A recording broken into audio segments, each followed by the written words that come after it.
Well, I was in a prison and I tried to talk to the guys about innate goodness. I believe in innate goodness. I believe people are innately good. And one of the men stood up in the maximum security prison and said, "How can you say this, Jim? You have a room full of people who've done unbelievable things for people. How can you believe in innate goodness?" And I said, "I can prove it to you." So I said to those men, I said, "I want you to be real quiet and I want you to concentrate on everything I'm going to say to you." I said, "If right now a child screamed outside this room and you perceive that child was in danger or in pain, every one of you, your initial thought, your initial reaction would be to go out and help it."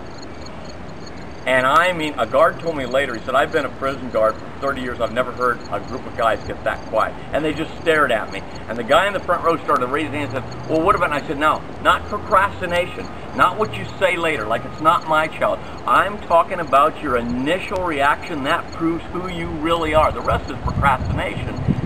And they all just sat there, and one guy in the front row said, excuse my language, he said, "That's deep shit, man."